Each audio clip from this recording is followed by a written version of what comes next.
ഈ വളങ്ങളൊക്കെ നമുക്കൊരു 15 ദിവസത്തെ ഗ്യാപ്പിൽ നമുക്ക് ചെടികളിൽ സ്പ്രേ ചെയ്ത് കൊടുക്കാൻ വേണ്ടി പറ്റുന്നതാണ് കേട്ടോ. അപ്പോൾ ചെറിയ തൈകളൊക്കെ ആണെന്നുണ്ടെങ്കിൽ അതിന് തന്നെ നമ്മൾ SOP കൊടുക്കേണ്ട ആവശ്യമില്ല. അതേപോലെ MKP വളം നമ്മൾ കൊടുക്കേണ്ട ആവശ്യമില്ല. അപ്പോൾ നിങ്ങളിൽ നമ്മൾ വളങ്ങൾ കറക്റ്റായിട്ട് പോയി വാങ്ങാൻ പറ്റാത്തവരാണ്, വളങ്ങൾ കറക്റ്റായിട്ട് നമുക്ക് വീട്ടിൽ കിട്ടുകയെന്നുണ്ടെങ്കിൽ നല്ലതാണ് എന്ന് ചിന്തിക്കുന്നവർക്കൊക്കെ അവരുമായിട്ട് കോൺടാക്ട് ചെയ്യാൻ പറ്റുന്നതാണ്.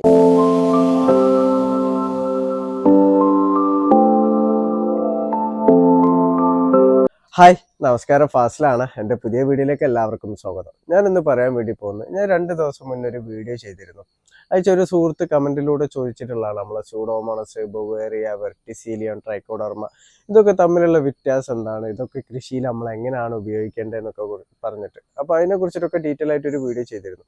അപ്പോൾ അതിൻ്റെ കമൻറ്റിൽ ഒരു സുഹൃത്ത് എന്നോട് കമൻറ്റിൽ ചോദിച്ചിട്ടുള്ളതാണ്, കുറച്ച് വളങ്ങൾ ചോദിച്ചിട്ടുണ്ട് കേട്ടോ. അയച്ചാൽ നമ്മൾ ഇലകളിൽ സ്പ്രേ ചെയ്യുന്ന ഫോളിയർ ആപ്ലിക്കേഷൻ വഴി കൊടുക്കുന്ന വളങ്ങൾ, NPK, micro nutrients, SOP, MOP, MKP അങ്ങനത്തെ ഒക്കെ വളങ്ങൾ എങ്ങനെയാണ് നമ്മൾ കൊടുക്കേണ്ടത്, എത്ര കാലയളവിലാണ് കൊടുക്കേണ്ടത് എന്നുള്ളതൊക്കെ ഡീറ്റെയിൽ ആയിട്ട് ഒരു വീഡിയോ ചെയ്യാൻ പോകുന്നത്. അതിൻ്റെ കൂടെ തന്നെ അവർ പൊട്ടാഷ് അതേപോലെ DAP വളത്തിനെ കുറിച്ചിട്ടൊക്കെ പറഞ്ഞിട്ടുണ്ട്. അപ്പോൾ എല്ലാം കൂടി ഈ ഒരു വീഡിയോയിൽ പറയാൻ വേണ്ടി പറ്റില്ല. ഞാൻ ഇതിന് മുന്നേ അതിൻ്റെ ഒക്കെ ഇപ്പോൾ DAP വളത്തിനെ കുറിച്ചിട്ടും പൊട്ടാഷ് വളത്തിനെ SOPനെ കുറിച്ചിട്ടൊക്കെ ഡീറ്റെയിൽ ആയിട്ട് ഞാൻ വീഡിയോ ചെയ്തിട്ടുണ്ട്. അപ്പോൾ ഇതിൽ നമ്മൾ ഇലകളിൽ സ്പ്രേ ചെയ്യുന്ന വളങ്ങൾ, ഫോളിയർ ആപ്ലിക്കേഷൻ വഴി കൊടുക്കുന്ന വളങ്ങൾ എങ്ങനെയാണ് നമ്മൾ ചെടികൾക്ക് കൊടുക്കേണ്ടത്, എത്ര കാലയളവിലാണ് നമ്മൾ കൊടുക്കേണ്ടത്, ശ്രദ്ധിക്കേണ്ട കാര്യങ്ങൾ എന്തൊക്കെ, അതിനെക്കുറിച്ചിട്ടൊക്കെയാണ് ഞാൻ ഇന്നത്തെ എൻ്റെ വീഡിയോയിലൂടെ പറയുന്നത്. അപ്പോൾ എല്ലാവരും വീഡിയോ മുഴുവനായിട്ട് കാണാൻ വേണ്ടി ശ്രമിക്കുക. നമുക്ക് വീഡിയോയിലേക്ക് പോവാം. അപ്പോൾ നമ്മൾ ആദ്യമേ മനസ്സിലാക്കേണ്ടത് എന്താ വെച്ചാൽ, നമ്മൾ ഈ ഇലകളിൽ സ്പ്രേ ചെയ്യുന്ന വളങ്ങളുണ്ടല്ലോ, ഫോളിയർ ആപ്ലിക്കേഷൻ വഴി കൊടുക്കുന്ന വാട്ടർ സോല്യൂബിൾ ആയിട്ട് വെള്ളത്തിൽ ലയിക്കുന്ന വളങ്ങൾ, അത് മാത്രം കൊടുത്തും കൊണ്ട് നമുക്ക് ഒരു കാരണവശാലും നമുക്ക് ഫ്രൂട്ട് പ്ലാന്റ് കൃഷിയോ അല്ലെങ്കിൽ പച്ചക്കറി കൃഷിയോ നമുക്ക് ചെയ്യാൻ വേണ്ടി പറ്റില്ല. കാരണം നമ്മൾ ജൈവ രൂപത്തിൽ അടിവളങ്ങൾ കൊടുത്തിട്ടായി, ഇപ്പൊ ജൈവമല്ല രാസരൂപത്തിലാണെങ്കിലും അടിവളങ്ങൾ നമ്മൾ കൊടുത്തതിന് ശേഷം ഏതെങ്കിലും മൂലകത്തിന്റെ ഡെഫിഷ്യൻസി വന്നാലോ അല്ലെങ്കിൽ ഡെഫിഷ്യൻസി വരാതിരിക്കാൻ വേണ്ടി ഒരു മുൻകരുതലായിട്ടോ അല്ലെങ്കിൽ ഏതെങ്കിലും വളങ്ങൾ കൂടുതലായിട്ട് ചെടിക്ക് വേണം എന്ന് നമുക്ക് തോന്നുന്ന ടൈമിലോ അങ്ങനെയാണ് നമ്മൾ ഈ ഫോളിയർ ആപ്ലിക്കേഷൻ വഴി നമ്മൾ വളങ്ങൾ കൊടുക്കേണ്ടത്. കാരണം നമ്മൾ ജൈവ രൂപത്തിൽ നമ്മൾ അടിവളങ്ങൾ നമ്മൾ കൊടുത്തു കഴിഞ്ഞാൽ അത് ചെടികൾ സ്ലോ ആയിട്ടാണ് വലിച്ചെടുക്കുക. അപ്പോൾ ചെടികൾക്ക് ഇപ്പം നമ്മൾ ഇന്നിപ്പോൾ അടിവളങ്ങൾ ഇട്ട് കൊടുത്താൽ ഒരു 3 മാസത്തിന് നമ്മളെ മണ്ണിൽ തന്നെ ഈ വളങ്ങളും പോഷകങ്ങളൊക്കെ അടങ്ങിയിട്ടുണ്ടാവും. അപ്പോൾ ചെടികൾക്ക് ആവശ്യത്തിനനുസരിച്ച് സ്ലോ ആയിട്ട് വലിച്ചെടുക്കുക. പക്ഷെ അത് എല്ലാ സമയത്തും ചെടികൾക്ക് വലിച്ചെടുക്കാൻ പറ്റണം എന്നില്ല, ആ ഒരു പാകത്തിലായിരിക്കണം എന്നില്ല. അപ്പോൾ ഞാൻ മുമ്പ് വീഡിയോയിലൊക്കെ ഞാൻ പറഞ്ഞിട്ടുണ്ട്.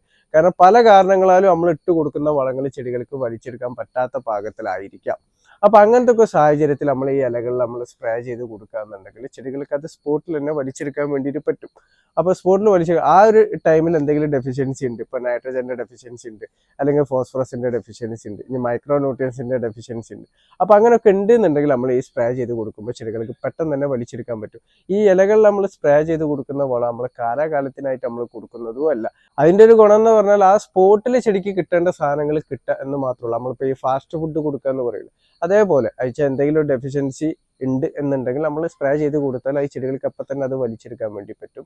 അതേപോലെ ഡെഫിഷ്യൻസി വരാതിരിക്കാൻ ഇപ്പം നൈട്രജന്റെ കുറവ് ചെടികൾ ഇങ്ങനെ കാണിക്കാൻ വേണ്ടി തുടങ്ങുകയാണ്, പക്ഷെ അമ്മക്ക് കാണുന്ന രൂപത്തിലേക്ക് ആയിട്ടില്ല. ആ ഒരു ടൈമിലൊക്കെ നമ്മൾ NPK വളം സ്പ്രേ ചെയ്ത് കൊടുക്കുകയാണെന്നുണ്ടെങ്കിൽ ആ ഒരു സമയത്ത് ചെടിക്ക് ആവശ്യമായിട്ടുള്ള ആ ഒരു മൂലകം അവിടെ കിട്ടും കേട്ടോ. അപ്പൊ ഇങ്ങനെയാണ് നമ്മൾ വെള്ളത്തിൽ ലയിപ്പിച്ച് ഇലകളിൽ സ്പ്രേ ചെയ്യുന്ന വളങ്ങൾ കൊടുക്കുമ്പോൾ നമ്മൾ മനസ്സിലാക്കി വെക്കേണ്ടത്, ആ വളം മാത്രം കൊടുത്തുകൊണ്ട് നമ്മൾ കൃഷി ചെയ്യാൻ പറ്റില്ല. നമ്മൾ ജൈവ രൂപത്തിൽ അടിവളമായിട്ടൊക്കെ കറക്റ്റായിട്ട് കൊടുത്തിട്ട് നമ്മൾ ഡെഫിഷ്യൻസി വരാതിരിക്കാനും അതിന്റെ മുൻകരുതലായിട്ടൊക്കെയാണ് നമ്മൾ ചെടികളിലെ ഇലകളിൽ നമ്മൾ വളങ്ങൾ സ്പ്രേ ചെയ്ത് കൊടുക്കേണ്ടത്.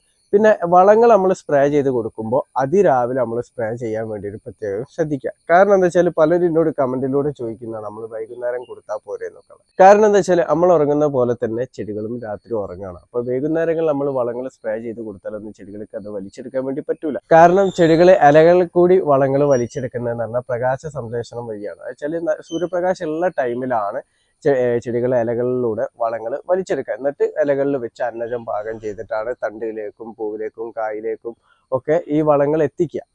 അപ്പൊ നമ്മൾ ഇപ്പോൾ വൈകുന്നേരം ഇപ്പോൾ ഒരു 5 മണിന്റെ ശേഷമൊക്കെ നമ്മൾ വളങ്ങൾ സ്പ്രേ ചെയ്ത് കൊടുത്തു കഴിഞ്ഞാൽ അവിടെ സൂര്യപ്രകാശം തട്ടുന്നില്ല.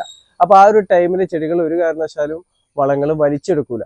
പിന്നെ അന്ന് പിറ്റേന്ന് രാവിലെയാണ് വലിച്ചത്. അപ്പൊ പിറ്റേന്ന് രാവിലെ വരെ ആ ഇലകളിൽ ആ വളം ഉണ്ടായിക്കൊള്ളുന്നില്ല. കാരണം നമ്മളിപ്പോൾ സ്പ്രേ ചെയ്ത് കൊടുക്കുന്ന രാസവളങ്ങളൊക്കെ കൂടുതലും ആവിയായി പോകുന്ന വളങ്ങളാണ്. രണ്ടാമത്തേന്ന് പറഞ്ഞാൽ രാത്രി ഇപ്പം മഴ അല്ലെങ്കിൽ മഞ്ഞൊക്കെ ഉണ്ടെന്നുണ്ടെങ്കിലും ആ ഇലകളിൽ നിന്ന് ആ വളങ്ങൾ പോവാം. അതുകൊണ്ടാണ് നല്ലത് നമ്മൾ അതിരാവിലെ വളങ്ങൾ സ്പ്രേ ചെയ്ത് കൊടുക്കുന്നതെന്ന് പറയുന്നത്. അതേപോലെ തന്നെ നമ്മളൊരു 9 മണി 10 മണിയൊക്കെ ആയ ടൈമിൽ നമ്മൾ വളങ്ങൾ സ്പ്രേ ചെയ്ത് കൊടുക്കാറുണ്ട്. ഇപ്പൊ നമുക്ക് എല്ലാവർക്കും അറിയാം, കാരണം ഡയറക്റ്റ് വെയിൽ അടിക്കുന്ന ടൈമിൽ ഇപ്പോൾ ഒരു ഇലകളിൽ ഒരു തുള്ളി വെള്ളം കിടന്നാൽ വരെ അവിടെ കറക്റ്റ് ബ്ലാക്ക് സ്പോട്ട് പോലെ വരും, കാരണം അവിടെ കരിഞ്ഞു പോകുന്നതാണ്. അപ്പോൾ അതുകൊണ്ടാണ് ഒരു 9 മണി 10 മണി അതിന്റെ ശേഷം ഒന്നും നമ്മൾ വളങ്ങൾ സ്പ്രേ ചെയ്ത് കൊടുക്കരുത്. കൊടുക്കുക എന്നിട്ട് നല്ലൊരു ടൈം എന്ന് പറഞ്ഞ ഒരു 7 മണിയാണ്. ആ ഒരു 7 മണിക്ക് നമ്മൾ സ്പ്രേ ചെയ്ത് കൊടുത്താൽ സൂര്യൻ ഉദിച്ച് ആ സൂര്യപ്രകാശം വരുന്ന ടൈമിൽ തന്നെ 1-2 മണിക്കൂർ കൊണ്ട് തന്നെ ചെടി ആ വളം വലിച്ചെടുക്കും. അപ്പൊ ഇനിയാ ഞാൻ പറയുന്നത്, അപ്പൊ നമ്മൾ ഇലകളിൽ സ്പ്രേ ചെയ്ത് കൊടുക്കുന്ന വളങ്ങൾ എന്ന് പറഞ്ഞാൽ ഒരുപാടുണ്ട്. അതിൽ പ്രധാനമായിട്ടുള്ള കുറച്ച് വളങ്ങൾ മാത്രമാണ് ഞാൻ പറയുന്നത് കേട്ടോ. അതിൽ ഒന്നാമത്തേന്ന് പറഞ്ഞാൽ നമ്മളെ NPK വളമാണ്. അയച്ചാൽ NPK നമ്മളിപ്പോൾ വെള്ളത്തിൽ ലയിക്കുന്ന വളം എന്ന് പറഞ്ഞാൽ NPK 19 ആണ് നമ്മൾ എല്ലാവരും കൊടുക്കുക. അപ്പൊ അത് നമ്മൾ ചെടിന്റെ ആദ്യഘട്ട വളർച്ച മുതൽ ഒരു കായ്ക്കുന്ന ഒരു സ്റ്റേജ് വരെയാണ് ഈക്വൽ ഷെയറിലുള്ള ഒരു വളമാണ് ഈ NPK 19 അച്ഛൻ നൈട്രജൻ 19, ഫോസ്ഫറസ് 19, പൊട്ടാസ്യം 19. ആ ചെടിന്റെ ആദ്യഘട്ട വളർച്ചയിലാണ് നമ്മൾ കൊടുക്കുക. പിന്നെ ഒരു പൂക്കാനും കഴിക്കാനുള്ള ഒരു സ്റ്റേജ് ആകുമ്പോൾ ഈ NPKന്റെ റേഷ്യോ നമ്മൾ മാറ്റും. അപ്പൊ 13, 27 അല്ലാന്നുണ്ടെങ്കിൽ ഫോസ്ഫറസ് ഇല്ലാത്ത നൈട്രജനും പൊട്ടാസ്യം മാത്രം അടങ്ങി അങ്ങനെയൊക്കെ NPK വളങ്ങൾ നമുക്ക് കിട്ടാനുണ്ട്. അതിനെക്കുറിച്ച് ഞാൻ ഡീറ്റെയിൽ ആയിട്ട് ഒരു വീഡിയോ ഞാൻ ചെയ്തിട്ടുണ്ട്. ആ വീഡിയോന്റെ ലിങ്ക് ഞാൻ ഈ ഡിസ്ക്രിപ്ഷനിൽ കൊടുക്കാം കേട്ടോ. അപ്പോൾ അങ്ങനെയാണ് നമ്മൾ NPK വളങ്ങൾ ചെടികൾക്ക് കൊടുക്കുക. കാരണം ആദ്യഘട്ടങ്ങളിൽ 19 എന്നുള്ള NPK കൊടുക്കും. അതിനുശേഷം നമ്മൾ 13, 27 കൊടുക്കും. പിന്നെ റേഷ്യോ മാറ്റിയിട്ടുള്ള നമ്മൾ നോക്കിയിട്ടാണ് നമ്മൾ കൊടുക്കുക. അപ്പോൾ ഈ NPK വളങ്ങൾ നമ്മൾ മാസത്തിൽ എത്ര തവണ നമ്മൾ കൊടുക്കണം? അപ്പോൾ ഇത് കൊടുക്കേണ്ട ഒരു രീതി എന്ന് പറഞ്ഞാൽ ചിലൊരു മാസത്തിൽ ഒരു തവണ കൊടുക്കും. അപ്പൊ നല്ലതെന്ന് പറഞ്ഞാൽ നമ്മളൊരു 15 ദിവസത്തെ ഗ്യാപ്പിൽ നമ്മൾ കറക്റ്റായിട്ട് നമ്മളൊരു ഷെഡ്യൂൾ ഇട്ടിട്ട് 15 ദിവസം കൂടുമ്പോൾ നമ്മൾ ഈ NPK വളങ്ങൾ നമ്മൾ ഇലകളിൽ സ്പ്രേ ചെയ്ത് കൊടുക്കുക. അപ്പോൾ എടുക്കുമ്പോൾ എന്ന് പറഞ്ഞാൽ ചെറിയ ചെടികൾ ഇപ്പോൾ 19 ആണ് നമ്മൾ സ്പ്രേ ചെയ്യുന്നത്. ചെറിയ ചെടികളൊക്കെ ആണെന്നുണ്ടെങ്കിൽ നമ്മൾ 2 to 5 ഗ്രാമിന്റെ അടുത്ത് വരെ നമ്മൾ എടുത്താൽ മതി. ഇങ്ങനെ ചെടിന്റെ വലുപ്പത്തിനും കാര്യത്തിനും അനുസരിച്ചിട്ടാണ് നമ്മൾ എടുക്കേണ്ടത്. 2-3 ഗ്രാം. ഇപ്പൊ ചെറിയ തൈക്കൊക്കെ നമ്മൾ NPK സ്പ്രേ ചെയ്ത് കൊടുക്കാം. അപ്പൊ അവിടെ നമ്മൾ 5 ഗ്രാം എടുക്കേണ്ട ആവശ്യമില്ല. 2 ഗ്രാമോ 3 ഗ്രാമോ ആ രൂപത്തിൽ എടുത്താൽ മതി. മാക്സിമം പോയാൽ ഒരു 5 ഗ്രാം വരെ 1 ലിറ്റർ വെള്ളത്തിലുള്ള രൂപത്തിൽ നമ്മൾ എടുത്താൽ മതി കേട്ടോ. ഇപ്പൊ നമ്മൾ 1 ലിറ്റർ വെള്ളത്തിൽ ഇപ്പോൾ ഒരു 5 ഗ്രാം കലക്കി കഴിഞ്ഞാൽ നമുക്കൊരു 12-13 ചെടികൾക്ക് നമുക്ക് ഇലകളിൽ സ്പ്രേ ചെയ്യാൻ വേണ്ടിയിട്ട് പറ്റും കേട്ടോ. കാരണം ചെടി ഫുള്ളായിട്ട് കുളിപ്പിച്ചിട്ടൊന്നും നമ്മൾ കൊടുക്കേണ്ട ആവശ്യമില്ല. നമ്മളെ സ്പ്രേ ബോട്ടിൽ ലാസ്റ്റുള്ള ഫൈൻ സ്പ്രേ മോഡിൽ ഇട്ടിട്ട് ജസ്റ്റ് ഫൈൻ സ്പ്രേ ആയിട്ട് മാത്രം നമ്മൾ സ്പ്രേ ചെയ്ത് കൊടുത്താൽ മതി കേട്ടോ. അപ്പൊ ഈ വളം നമുക്ക് ചുവട്ടിൽ ഒഴിച്ച് കൊടുക്കാം. പക്ഷെ ഞാൻ പറയുന്നത് കഴിയുന്നതും ചുവട്ടിൽ രാസവളങ്ങൾ കൊടുക്കേണ്ട, ഇലകളിൽ മാത്രം സ്പ്രേ ചെയ്താൽ മതി. ചുവട്ടിൽ നമുക്ക് ജൈവ വളങ്ങളോ അല്ലെങ്കിൽ ജൈവ സ്ലറികളോ ഒക്കെ ആയിട്ട് നമുക്ക് ഒഴിച്ചു കൊടുത്താൽ മതി കേട്ടോ. അടുത്ത് ഞാൻ പറഞ്ഞത് ഈ NPK വളത്തിന്റെ കൂടെ തന്നെ നമ്മൾ കായ്ക്കാനുള്ള ഒരു സ്റ്റേജിലോ അല്ലെങ്കിൽ കായ്ച്ച് ഇപ്പൊ പൂവിട്ട് ചെറിയ കായ് ആയി വരുന്ന ഒരു സ്റ്റേജിലൊക്കെ നമുക്ക് സ്പ്രേ ചെയ്യാൻ പറ്റിയിട്ടുള്ള SOP വളം, അതേപോലെ തന്നെ പൊട്ടാസ്യം നൈട്രേറ്റ് വളങ്ങൾ. അപ്പൊ ഈ പൊട്ടാസ്യം നൈട്രേറ്റ് എന്ന് പറഞ്ഞാൽ നൈട്രജൻ ചെറിയ തോതിലും പൊട്ടാസ്യം കൂടുതലായിട്ട് അടങ്ങിയിട്ടുള്ള ഒരു രാസവളമാണ് ഈ പൊട്ടാസ്യം നൈട്രേറ്റ്. വെള്ളത്തിൽ ലയിക്കുന്ന വളമാണ് കേട്ടോ. അതേപോലത്തെ ഒരു വളം തന്നെയാണ് നമ്മൾ ഈ SOP എന്ന് പറഞ്ഞാൽ സൾഫേറ്റ് ഓഫ് പൊട്ടാഷ്യം എന്നാണ്. അയച്ചാൽ നമ്മൾ NPK കണ്ടന്റ് ആയിട്ടുള്ള പൊട്ടാസ്യം മാത്രമാണ് അതിൽ അടങ്ങിയിട്ടുള്ളത്. അതേപോലെ തന്നെ നമ്മൾ സെക്കൻഡറി മൂലകമായിട്ടുള്ള സൾഫറും അതിൽ അടങ്ങിയിട്ടുണ്ട് കേട്ടോ. അപ്പൊ ഈ SOP വളങ്ങളും അതേപോലെ പൊട്ടാസ്യം നൈട്രേറ്റ് ഒക്കെ എന്ന് പറഞ്ഞാൽ നമ്മൾ കായ്ക്കാനുള്ള ഒരു സ്റ്റേജിലും അതേപോലെ പൂവിട്ട് കായ് ആയി വരുന്ന ടൈമിൽ ചെടികൾക്ക് പൊട്ടാസ്യം കിട്ടാൻ വേണ്ടിയിട്ടൊക്കെയാണ് നമ്മൾ ഈ 2 വളങ്ങൾ നമ്മൾ സ്പ്രേ ചെയ്ത് കൊടുക്കാറുള്ളത്. അതേപോലത്തെ ഒരു വളം തന്നെയാണ് ഈ MKP എന്ന് പറഞ്ഞാൽ മോണോ പൊട്ടാസ്യം ഫോസ്ഫേറ്റ് എന്നാണ് കേട്ടോ അതിന് പറയുന്നത്. അയച്ചാൽ അതിൽ ഫോസ്ഫറസും അതേപോലെ പൊട്ടാസ്യം മാത്രമാണ് അതിൽ അടങ്ങിയിട്ടുള്ളത്. നൈട്രജൻ തീരെ തന്നെ അടങ്ങിയിട്ടില്ല. അപ്പൊ ഈ വളങ്ങൾ നമ്മളൊരു പൂക്കാനുള്ള ഒരു സ്റ്റേജിലൊക്കെ നമ്മൾ ചെടികളിലെ ഇലകളിൽ സ്പ്രേ ചെയ്ത് കൊടുക്കുന്നത് നല്ലതാണ്. അപ്പൊ ഈ ഇലകളിൽ സ്പ്രേ ചെയ്ത് കൊടുക്കുന്ന ഈ NPK ആണെങ്കിലും ഈ SOP വളമാണെന്നുണ്ടെങ്കിലും അതേപോലെ MKP, ഇപ്പൊ നേരത്തെ ഞാൻ പറഞ്ഞ പൊട്ടാസ്യം നൈട്രേറ്റ്, ഈ വളങ്ങളൊക്കെ നമുക്കൊരു 15 ദിവസത്തെ ഗ്യാപ്പിൽ നമുക്ക് ചെടികളിൽ സ്പ്രേ ചെയ്ത് കൊടുക്കാൻ വേണ്ടി പറ്റുന്നതാണ് കേട്ടോ. അപ്പോൾ ഇപ്പോൾ ചെറിയ തൈകളൊക്കെ ആണെന്നുണ്ടെങ്കിൽ അതിന് തന്നെ നമ്മൾ SOP കൊടുക്കേണ്ട ആവശ്യമില്ല. അതേപോലെ MKP വളം നമ്മൾ കൊടുക്കേണ്ട ആവശ്യമില്ല. അതേപോലെ തന്നെ പൊട്ടാസ്യം നൈട്രേറ്റും നമ്മൾ കൊടുക്കേണ്ട ആവശ്യമില്ല. ആ ഒരു ടൈമിലൊക്കെ നമ്മൾ NPK വളം തന്നെ കൊടുത്താൽ 19 തന്നെ കൊടുത്താൽ. ഈ MKP SOP അതേപോലെ തന്നെ പൊട്ടാസ്യം നൈട്രേറ്റ് ഒക്കെ എന്ന് പറഞ്ഞാൽ കായ്ക്കാനുള്ള ഒരു സ്റ്റേജിലും കായ്ച്ച് പൂവിട്ട് നിൽക്കുന്ന ആ ഒരു സ്റ്റേജിലൊക്കെയാണ് നമ്മൾ കൊടുക്കേണ്ടത്. പിന്നെ പൂവ് വിരിഞ്ഞ് നിൽക്കുന്ന ടൈമിലോ അല്ലെങ്കിൽ പൂവ് വിരിയാൻ നിൽക്കുന്ന ടൈമിലോ നമ്മൾ ഇലകളിൽ വളങ്ങളോ കീടനാശിനികളോ നമ്മൾ സ്പ്രേ ചെയ്ത് കൊടുക്കരുത്. കാരണം എന്താ വെച്ചാൽ അത് കറക്റ്റ് ആയിട്ടുള്ള പരാഗണം നടക്കൂല. അയച്ചാൽ ഇതിന്റെ സ്മെല്ല് കിട്ടിയാലോ കീടങ്ങൾ വന്നിട്ട് അത് പരാഗണം നടക്കുക. അപ്പൊ ആ ഒരു ടൈമിൽ മാത്രം നമ്മളിത് സ്പ്രേ ചെയ്ത് കൊടുക്കാതിരിക്കുക. അതെന്ന് വെച്ചാൽ പൂവിട്ട് കഴിഞ്ഞിട്ട് അതൊരു കായ് ആയി വരുമല്ലോ, ആ ഒരു ടൈമിൽ നമുക്ക് വളങ്ങൾ ഇപ്പോൾ SOP വളങ്ങൾ MKP വളങ്ങളൊക്കെ നമുക്ക് സ്പ്രേ ചെയ്ത് കൊടുക്കാനും പറ്റുന്നതാണ് കേട്ടോ. അതേപോലെ തന്നെ ഈ കായ്ക്കാനായിട്ടുള്ള ഒരു സ്റ്റേജിലും അതേപോലെ പൂവിട്ട് കായ് ആയിരിക്കുന്ന ടൈമിൽ നമ്മൾ ഈ SOP MKP പൊട്ടാസ്യം നൈട്രേറ്റ് വളങ്ങൾ നമ്മൾ സ്പ്രേ ചെയ്ത് കൊടുക്കുമ്പോൾ പിന്നെ നമ്മൾ NPK വളങ്ങൾ നമ്മൾ കൊടുക്കണം എന്നില്ല. കാരണം നമ്മൾ മണ്ണിൽ ജൈവ രൂപത്തിൽ നമ്മൾ കൊടുത്തിട്ടുണ്ടല്ലോ, അത് കൊടുക്കണം എന്നില്ല. ഇത് മാത്രം നമ്മൾ 15 ദിവസത്തെ ഗ്യാപ്പിൽ ഇതിൽ ഏതെങ്കിലും ഒന്നാണ് കൊടുക്കണമെന്നുണ്ടെങ്കിൽ അങ്ങനെ കൊടുക്കുക. ഇനിയിപ്പോൾ എല്ലാം കൂടി നമ്മൾ കൊടുക്കേണ്ട ആവശ്യമില്ല. കാരണം അങ്ങനെ കൊടുക്കുമ്പോൾ എല്ലാത്തിലും പൊട്ടാസ്യം ഉള്ളതുകൊണ്ട് പൊട്ടാസ്യം ഓവറായിട്ട് ചെടിക്ക് കിട്ടും. അപ്പോൾ ഇതിൽ ഏതെങ്കിലും ഒന്ന് ഏതാണോ ചെടിക്ക് അപ്പോൾ ആവശ്യമായിട്ട് വരുന്നത് ആ ഒരു വളം മാത്രമായിട്ട് നമ്മൾ സ്പ്രേ ചെയ്ത് കൊടുത്താൽ മതി കേട്ടോ. എല്ലാം കൂടി നമ്മൾ ഒരു 15 ദിവസത്തെ ഗ്യാപ്പ് എന്ന് പറയുമ്പോൾ ഇന്നൊന്ന് ചെയ്ത് 3 ദിവസം കഴിഞ്ഞിട്ടൊന്ന് ചെയ്ത് ആ രൂപത്തിൽ നമ്മൾ കൊടുക്കണ്ട. ഇനി മറ്റു വളങ്ങൾ നമ്മൾ ഇലകളിൽ സ്പ്രേ ചെയ്ത് കൊടുക്കുന്ന വളങ്ങളൊക്കെ ആണെന്നുണ്ടെങ്കിൽ നമുക്ക് ഒരു ദിവസത്തെ ഗ്യാപ്പിലോ 2 ദിവസത്തെ ഗ്യാപ്പിലൊക്കെ ആയിട്ടും നമുക്ക് സ്പ്രേ ചെയ്ത് കൊടുക്കട്ടോ. ഇപ്പൊ ജീവാണു വളങ്ങളൊക്കെ ആണ് നമ്മൾ സ്പ്രേ ചെയ്ത് കൊടുക്കണമെന്നുണ്ടെങ്കിൽ നമ്മളൊരു ഗ്യാപ്പ് ഇടണം. ഒരു 2-3 ദിവസം ഒരു ഗ്യാപ്പ് ഇട്ടതിന് ശേഷം നമ്മൾ മറ്റു രാസവളങ്ങൾ നമ്മൾ കൊടുക്കാൻ വേണ്ടി ശ്രദ്ധിക്കുക. ഇനി അടുത്ത് ഞാൻ പറഞ്ഞത് നമ്മളെ മൈക്രോ ന്യൂട്രിയൻസ് ആണ് കേട്ടോ. അപ്പോൾ മൈക്രോ ന്യൂട്രിയൻസ് എല്ലാവർക്കും അതിനെ കുറിച്ചിട്ട് ഞാൻ ഡീറ്റെയിൽ ആയിട്ട് വീഡിയോ ഞാൻ ചെയ്തിട്ടുണ്ട്.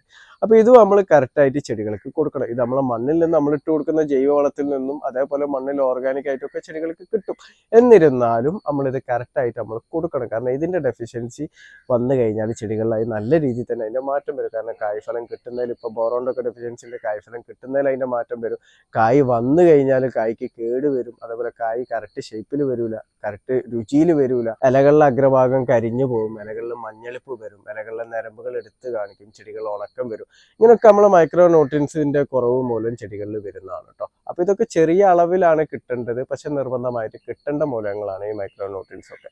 അപ്പൊ ഇത് നമ്മൾ കറക്റ്റ് ആയിട്ട് ഒരു 15 ദിവസത്തെ ഗ്യാപ്പിൽ മുടങ്ങാതെ നമുക്ക് സ്പ്രേ ചെയ്ത് കൊടുക്കാം. അപ്പൊ മൈക്രോ ന്യൂട്രിയൻസ് നമ്മൾ വാങ്ങുമ്പോൾ അതിൽ എന്തൊക്കെ കണ്ടന്റ് ആണ് അടങ്ങിയിട്ടുള്ളത് എന്നുള്ള നമ്മൾ മനസ്സിലാക്കി വെച്ചാൽ ബോറോണ്, അതേപോലെ കാൽസ്യം, മാഗ്നീസ്, മഗ്നീഷ്യം, അയേൺ, സിങ്ക്, ഇങ്ങനത്തെ ഒക്കെ കാര്യങ്ങൾ അതിൽ അടങ്ങിയിട്ടുണ്ടോ, അത് എത്ര ശതമാനമാണ് അടങ്ങിയിട്ടുള്ളത് നമ്മൾ നോക്കുക. അതിന്റെ എക്സ്പയറി ഡേറ്റ് നോക്കുക. അപ്പൊ ഇതൊക്കെ അടങ്ങിയിട്ട് ഇപ്പൊ NPKയും മൈക്രോ ന്യൂട്രിയൻസും അതോ എല്ലാം കൂടി അടങ്ങിയിട്ടുള്ള വളങ്ങളൊക്കെ നമുക്ക് കിട്ടാറുണ്ട്. അതിന്റെ മുന്നേ ഒരു വീഡിയോ ചെയ്തിരുന്നു. അപ്പൊ അങ്ങനത്തെ വളങ്ങൾ നമുക്ക് കിട്ടാന്നുണ്ടെങ്കിൽ അത് വാങ്ങിയിട്ട് സ്പ്രേ ചെയ്ത് കൊടുക്കാനും പറ്റുന്നതാണ് കേട്ടോ. അപ്പൊ ഈ മൈക്രോ ന്യൂട്രിയൻസും നമ്മൾ കറക്റ്റ് ഒരു 15 ദിവസത്തെ ഗ്യാപ്പിൽ നമ്മൾ സ്പ്രേ ചെയ്ത് കൊടുക്കുക. എടുക്കേണ്ട അളവ് എന്ന് പറഞ്ഞാൽ ഞാൻ നേരത്തെ പറഞ്ഞ പോലെ തന്നെ 2 ഗ്രാം മുതൽ 5 ഗ്രാം വരെ. ഇപ്പൊ ഈ ഇലകളിൽ സ്പ്രേ ചെയ്യുന്ന വളങ്ങളൊക്കെ, രാസവളങ്ങൾ നമ്മൾ ഇലകളിൽ സ്പ്രേ ചെയ്യുന്ന വളങ്ങളൊക്കെ എടുക്കാന്നുണ്ടെങ്കിൽ ആ ഒരു അളവിൽ നമ്മൾ എടുത്താൽ മതി. ചെറിയ തൈകളൊക്കെ ആണെന്നുണ്ടെങ്കിൽ 2 ഗ്രാം 3 ഗ്രാം ആ രൂപത്തിലും, അത്യാവശ്യം വലിയ തൈ പ്ലാന്റ് ഒക്കെ ആണെന്നുണ്ടെങ്കിൽ നമ്മൾ ഒരു 5 ഗ്രാം എന്നുള്ള രൂപത്തിൽ 1 ലിറ്റർ വെള്ളത്തിൽ മിക്സ് ചെയ്തിട്ടാണ് നമ്മൾ ഇലകളിൽ സ്പ്രേ ചെയ്ത് കൊടുക്കേണ്ടത്. അപ്പൊ ഇലകളിൽ സ്പ്രേ ചെയ്ത് കൊടുക്കുമ്പോൾ ഞാൻ നേരത്തെ NPK പറഞ്ഞ അതേ കാര്യങ്ങളൊക്കെ നമ്മൾ ശ്രദ്ധിക്കണം. ആ രൂപത്തിലാണ് നമ്മൾ സ്പ്രേ ചെയ്ത് കൊടുക്കേണ്ടത്. ഇനിയിപ്പോൾ NPK വളം അല്ലെങ്കിൽ SOP വളം ഇതൊക്കെ നമ്മൾ കൊടുത്തിട്ട് എത്ര ദിവസം കഴിഞ്ഞിട്ടാണ് മൈക്രോ ന്യൂട്രിയൻസ് കൊടുക്കേണ്ടത്? കാരണം ഒക്കെ 15 ദിവസത്തെ ഗ്യാപ്പിൽ കൊടുക്കാനല്ല പറഞ്ഞത്. 15 എന്ന് പറഞ്ഞാൽ 15-20 ദിവസത്തെ ഗ്യാപ്പിൽ നമ്മൾ കൊടുത്താൽ ഇനിയിപ്പോൾ നമ്മൾ ഓർഗാനിക് ആയിട്ട് ചെടികൾക്ക് കൊടുത്തിട്ട് കറക്റ്റായിട്ട് കിട്ടുന്നുണ്ട് എന്നുണ്ടെങ്കിൽ നമ്മൾ മാസത്തിൽ ഒരു തവണ വെച്ചിട്ടും നമ്മൾ കൊടുത്താൽ മതി കേട്ടോ.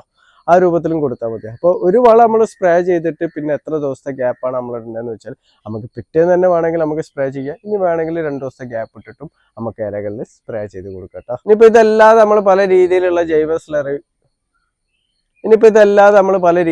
ജൈവ സ്ലറികൾ അതേപോലെ ഹോർമോൺ വളങ്ങളൊക്കെ നമ്മൾ ഉണ്ടാക്കും. ഇപ്പോൾ ഫിഷ് അമിനോ ആസിഡൊക്കെ നമ്മൾ ഉണ്ടാക്കും.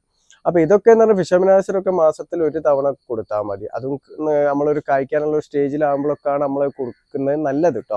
ഇനി ചെറിയ പ്രായത്തിലാകുമ്പോൾ കൊടുക്കുക. ചെറിയ പ്രായത്തിലൊക്കെ നമ്മൾ കൊടുക്കുക എന്നുണ്ടെങ്കിൽ ഒരു 2 ml 3 ml എന്നുള്ള രൂപത്തിലൊക്കെ അളവ് എടുത്താൽ മതി. ഇനി അത്യാവശ്യം വലിയ പ്ലാന്റ് ഒക്കെ ആണെന്നുണ്ടെങ്കിൽ ഒരു 5 ml എന്നുള്ള രൂപത്തിലൊക്കെ നമുക്ക് എടുക്കാം. അപ്പൊ അതും ഇതും തമ്മിൽ നമ്മൾ വ്യത്യാസം നോക്കേണ്ട. ഒരു 3 ദിവസത്തെ ഗ്യാപ്പ് ഇട്ടാൽ മാത്രം മതി. അതൊക്കെ 15 ദിവസത്തെ ഗ്യാപ്പിൽ നമ്മൾ കൊടുക്കേണ്ട ആവശ്യമില്ല. ഒരു മാസത്തിൽ ഒരു തവണ വെച്ചിട്ടൊക്കെ നമ്മൾ ഈ ഹോർമോൺ വളങ്ങൾ അതേപോലെ തന്നെ നമ്മൾ മറ്റു ജൈവ രീതിയിൽ ഉണ്ടാക്കുന്ന സ്ലറികളൊക്കെ നമ്മൾ ഇലകളിൽ സ്പ്രേ ചെയ്ത് കൊടുത്താൽ മതി കേട്ടോ. ഇനിയിപ്പോൾ പലരും ചോദിക്കുന്നതാണ് ഈ വളങ്ങൾ കറക്റ്റായിട്ട് കിട്ടുന്നില്ല എന്നുള്ളത്. ഇപ്പോൾ വീട്ടിൽ കൃഷി ചെയ്യുന്ന വീട്ടമ്മമാരൊക്കെ ഉണ്ടല്ലോ, അപ്പോൾ അവരൊക്കെയാണ് പറയുക കാരണം ടൗണിൽ പോയിട്ട് വാങ്ങാൻ പറ്റുന്നില്ല. അപ്പം ഞാൻ പല വളത്തിൻ്റെ വീഡിയോ ചെയ്യുന്ന ടൈമിൽ അവരൊക്കെ പറയും ഇത് എങ്ങനെ കിട്ടുക. അപ്പം ഇപ്പോൾ കുറച്ച് പേർക്കൊക്കെ ഞാൻ ഇതിന് മുന്നേ ഒരുപാട് തവണ ഞാൻ വളങ്ങൾ വാങ്ങി കൊറിയറായിട്ട് അയച്ചു കൊടുത്തിട്ടുണ്ട്. അപ്പോൾ അത് അയച്ചു കൊടുക്കലെന്ന് പറഞ്ഞാൽ എനിക്കും അതൊരു ബുദ്ധിമുട്ട്. കാരണം ഞാൻ ജോലിൻ്റെ ഇടയ്ക്കൊക്കെ പോയിട്ടാണ് അത് വാങ്ങിയിട്ട് അയച്ചു കൊടുക്കുക. കാരണം അവർക്ക് അത് കിട്ടുന്നില്ല എന്ന് പറയുന്നതിനെ കൂടെ. കാരണം ഒരുപാട് ചില ആൾക്കാർക്കൊക്കെ 40 കിലോമീറ്റർ ഒക്കെ പോകണം വളക്കടയിൽ. അപ്പോൾ ഈ വളം അവിടെ ഉണ്ടാവുമോ എന്നുള്ള ഉറപ്പില്ല. പിന്നെ ഓൺലൈൻ ആപ്പ് വഴി അതേപോലെ വെബ്സൈറ്റ് വഴിയൊക്കെ വാങ്ങുമ്പോൾ എന്ന് പറഞ്ഞാൽ അമിതമായിട്ട് ഒരുപാട് പൈസ കൊടുക്കേണ്ടി വരുന്നുണ്ട്. പിന്നെ നമുക്ക് ചിലപ്പോൾ ഒരു 100 ഗ്രാം വേണ്ട സാധനമൊക്കെ നമ്മളൊരു കിലോന്റെ പാക്കറ്റ് വാങ്ങേണ്ടി വരുന്നുണ്ട്. അപ്പം അങ്ങനെയൊക്കെ ബുദ്ധിമുട്ടുകൾ വരുന്നുണ്ട്. പിന്നെ വളങ്ങളും കറക്റ്റായിട്ട് ഓൺലൈനിൽ കിട്ടുന്നില്ല. കാരണം നമ്മളിപ്പോൾ ഫ്ലിപ്കാർട്ടോ അല്ലെങ്കിൽ മൈന്ത്ര അങ്ങനെയൊക്കെ നോക്കിയിട്ട് വാങ്ങുന്നവരാണെന്നുണ്ടെങ്കിൽ നമ്മൾ ഉദ്ദേശിച്ച കണ്ടന്റ് തന്നെ അതിന് കറക്റ്റ് കിട്ടണമെന്നില്ല. അങ്ങനെ കിട്ടുന്നില്ല എന്ന് പലരും പറയുന്നുണ്ട്. അപ്പൊ ഞാനിപ്പോ കഴിഞ്ഞ ആഴ്ച ഒരു വീഡിയോ ചെയ്തിരുന്നു നമ്മളെ ബയോ-20 ഫെർട്ടിലൈസറിനെ കുറിച്ചിട്ട്. അപ്പൊ ആ വീഡിയോയിൽ പലരും എന്നോട് വന്ന് പറഞ്ഞു ഈ സാധനം എവിടെ നിന്നും കിട്ടുന്നില്ല, കിട്ടാത്ത സാധനങ്ങൾ എന്തിനാണ് വീഡിയോ ചെയ്തതെന്നൊക്കെ. അപ്പൊ അങ്ങനെ ഞാൻ അന്വേഷിച്ചപ്പോൾ നമ്മളെ കോഴിക്കോട് മലപ്പുറത്തിന് ബോർഡറുള്ള വായക്കാടുള്ള ഇല അഗ്രോ ബസാർ എന്ന് പറഞ്ഞിട്ടുള്ള ഒരു വളക്കടയിൽ ഇതുണ്ട് എന്ന് എനിക്ക് മനസ്സിലായി. അവർ ഓൺലൈനായിട്ട് കൊറിയറായിട്ട് അവർ അയച്ചും കൊടുക്കും. അപ്പോൾ ഞാൻ പിന്നെ ഒരു ഷോർട്ട് ഇട്ടിരുന്നു, ഈ വളം വേണ്ടവരായ പോലെ ആൽബർട്ട് സൊല്യൂഷൻ വളം വേണ്ടവർക്കൊക്കെ അവരെ കോൺടാക്ട് ചെയ്താൽ മതി. അപ്പോൾ അന്ന് കോൺടാക്ട് ചെയ്ത പലരും എനിക്ക് വാട്സാപ്പിൽ മെസ്സേജ് അയച്ചു, അവർക്കൊക്കെ കറക്റ്റായിട്ട് കൊറിയർ കിട്ടിയിട്ടുണ്ട്, വളം കറക്റ്റായിട്ട് കിട്ടിയിട്ടുണ്ട് എന്നുള്ളത്. അപ്പോൾ നിങ്ങളിൽ നമ്മൾ വളങ്ങൾ കറക്റ്റായിട്ട് പോയി വാങ്ങാൻ പറ്റാത്തവരാണ്, വളങ്ങൾ കറക്റ്റായിട്ട് നമുക്ക് വീട്ടിൽ കിട്ടുകയെന്നുണ്ടെങ്കിൽ നല്ലതാണ് എന്ന് ചിന്തിക്കുന്നവർക്കൊക്കെ അവരുമായിട്ട് കോൺടാക്ട് ചെയ്യാൻ പറ്റുന്നതാണ് ഇല അഗ്രോ ബസാർ എന്നാണ്. ഒട്ടുമിക്ക എല്ലാ ജൈവവളങ്ങളും രാസവളങ്ങളും എല്ലാം അവരുടെ കൈമിലുണ്ട്, ഫംഗിസൈഡും കീടനാശിനിയും ഒക്കെ അവരുടെ കൈമിലുണ്ട് കേട്ടോ. അവർ കൊറിയർ വഴി നമ്മളെ വീട്ടിൽ എത്തിച്ച് തരുന്നതാണ്. അപ്പോൾ അവരുടെ നമ്പർ ഞാൻ ഈ വീഡിയോൻ്റെ ഡിസ്ക്രിപ്ഷനിൽ ഞാൻ കൊടുക്കുന്നുണ്ട് കേട്ടോ. അപ്പോൾ വളങ്ങളോ കാര്യങ്ങളൊക്കെ വേണമെന്നുള്ളവർ അവരെ കോൺടാക്ട് ചെയ്യുക. ഇതൊരു പ്രൊമോഷൻ വീഡിയോ ഒന്നല്ല കേട്ടോ. കാരണം എന്താ വെച്ചാൽ എൻ്റെ വീഡിയോ കാണുന്ന സുഹൃത്തുക്കൾ വളങ്ങൾ കിട്ടാൻ വഴിയില്ല എന്നൊക്കെ ഇങ്ങനെ പറയുമ്പോൾ ഞാൻ തന്നെയാണ് ഇപ്പോൾ വാങ്ങിയിട്ടൊക്കെ അയച്ചു കൊടുക്കുക പലർക്കും. അപ്പോൾ അങ്ങനെ ചെയ്യാതിരിക്കും. ഞാനിങ്ങനെ അന്വേഷിച്ചപ്പോഴാണ് ഇങ്ങനെ ഒരു വളക്കട ഉണ്ട്, അവർ ഓൺലൈനായിട്ട് അയക്കും. അപ്പോൾ ആദ്യഘട്ടങ്ങളിൽ ഞാനിത് നമ്പർ കൊടുത്തപ്പോൾ അതിൽ വളങ്ങൾ വാങ്ങിയവർക്കൊക്കെ നല്ല സന്തോഷമാണ്. കാരണം കറക്റ്റായിട്ട് കിട്ടിയിട്ടുണ്ട്, വളങ്ങൾ കറക്റ്റായിട്ട് കിട്ടിയിട്ടുണ്ട് എന്നൊക്കെ പറഞ്ഞത് കൊണ്ടാണ് ഞാൻ ഈ നമ്പറും കാര്യങ്ങളും ഇതും പറയുന്നത്. കാരണം വളങ്ങൾ ഇപ്പോൾ കിട്ടാത്തവരൊക്കെ ആണെന്നുണ്ടെങ്കിൽ അവർക്കൊരു ഉപകാരമാവുമല്ലോ, അത് ഉദ്ദേശിച്ച് മാത്രമാണ്, അല്ലാതെ ഇതൊരു പ്രൊമോഷൻ വീഡിയോ അല്ല. അതേപോലെ തന്നെ കൃഷിയിലെ തുടക്കക്കാർക്കൊക്കെ ഇതുപോലത്തെ സംശയങ്ങളൊക്കെ ഉണ്ടാവും. കാരണം ഓരോ വളങ്ങൾ ഇത് എന്തിനാണ് അങ്ങനെയൊക്കെ ചോദിച്ചിട്ട് പലരും എന്നോട് ചോദിക്കുന്നതാണ്. അപ്പോൾ അങ്ങനെ നിങ്ങൾക്ക് സംശയങ്ങളൊക്കെ ഉണ്ടെന്നുണ്ടെങ്കിൽ എന്നോട് തീർച്ചയായിട്ടും നിങ്ങൾക്ക് വാട്സാപ്പിലോ അല്ലെങ്കിൽ കമൻറ്റ് രൂപേണ ചോദിക്കാം. ഇതുപോലെ വീഡിയോ ചെയ്യേണ്ട കാര്യങ്ങളാണെന്നുണ്ടെങ്കിൽ ഞാൻ വീഡിയോ ചെയ്തുകൊണ്ട് തന്നെ ഞാൻ മറുപടി പറയും. എനിക്കറിയുന്ന കാര്യങ്ങൾ മാത്രമേ ഞാൻ മറുപടി പറയുള്ളൂ, അറിയാത്തതെന്നുണ്ടെങ്കിൽ എനിക്കറിയില്ല എന്ന് തന്നെ പറയും. കാരണം ഞാൻ എല്ലാം അറിയുന്നവനൊന്നല്ല, എനിക്ക് ഈ കൃഷി ചെയ്തിട്ടുള്ള ഒരു അനുഭവം മാത്രമേ ഉള്ളൂ കേട്ടോ. അപ്പോൾ എനിക്കറിയുന്ന കാര്യം എന്നുണ്ടെങ്കിൽ ഞാൻ തീർച്ചയായിട്ടും വീഡിയോയിലൂടെ നിങ്ങൾക്ക് മറുപടി നൽകും. അല്ലാന്നുണ്ടെങ്കിൽ വാട്സാപ്പിലൊക്കെ ആണെന്നുണ്ടെങ്കിൽ ഞാൻ വോയിസ് ആയിട്ട് തന്നെ ഡീറ്റെയിൽ ആയിട്ട് ഞാൻ മറുപടി നൽകുന്നതാണ്. അപ്പോൾ എൻ്റെ വീഡിയോ ഇഷ്ടപ്പെട്ട ലൈക്ക് ചെയ്യുക. താങ്ക്